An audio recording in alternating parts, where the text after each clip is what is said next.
Hi, here are my 7 reasons why it's wrong for President Duterte, former President Duterte, to be held by the ICC. Are you ready? Number 1, the Philippines has their own judges and courts, both district and supreme. The Philippines can try Duterte. The Philippines doesn't need a court in the Netherlands to try Duterte.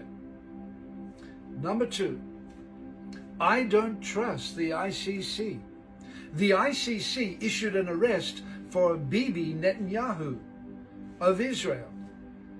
I don't think they should have done that. So I don't trust their judgment, and neither does President Donald J. Trump. 3, and this is the biggest reason for me, the biggest reason. According to the ICC, former President Duterte is guilty of crimes against humanity. Well, do you understand? If Duterte is guilty of crimes against humanity, the ICC would say that President Ferdinand Marcos Sr. was guilty of crimes against humanity.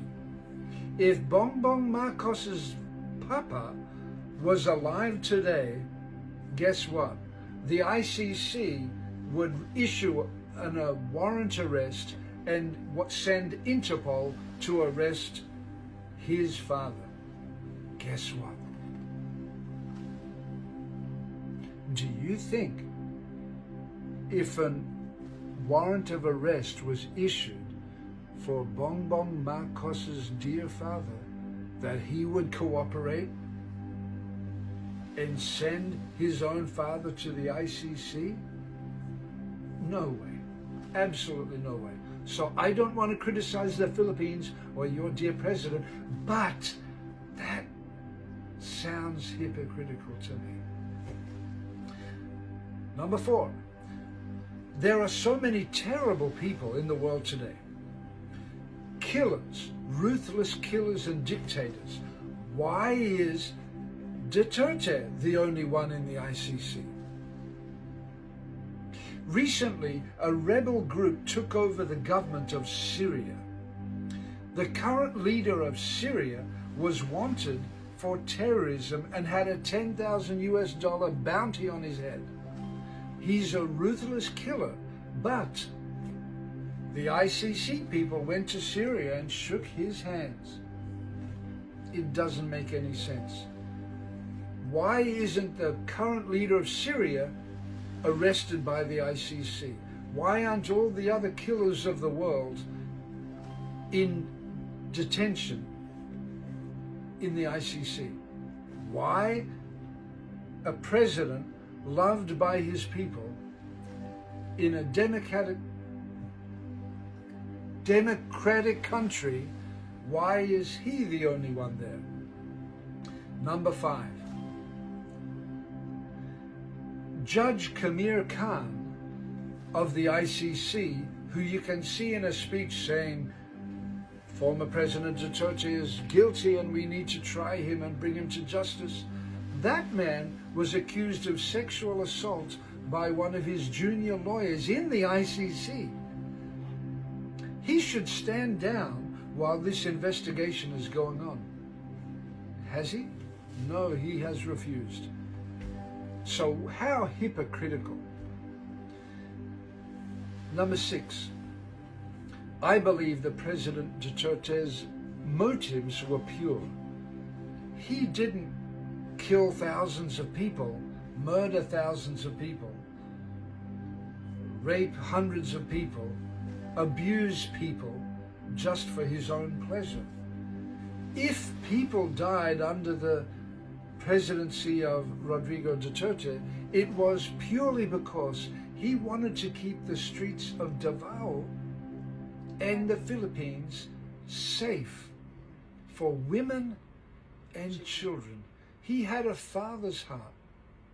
He's a man who wanted to protect women and let women walk the streets at night. Number 7, and this is probably my biggest reason. This is something that I'd like to tell the people of the ICC. If former President Duterte is and was such a ruthless killer and a terrible man, guilty of crimes against his own people, why oh why are millions, literally millions of Filipinos flooding social media and the streets of the capital cities around the world saying, bring him home, bring him back, Duterte, Duterte.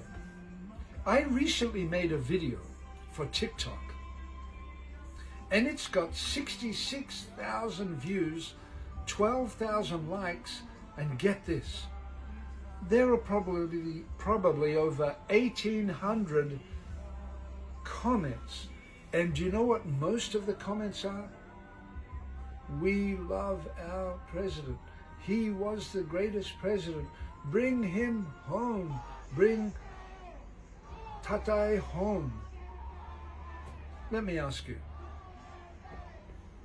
when the ICC says somebody is guilty of crimes against humanity in their own country, isn't it strange that the people of his own country say, bring him back? It doesn't make sense. Okay, thank you for listening. God bless. Please comment, share this, and follow.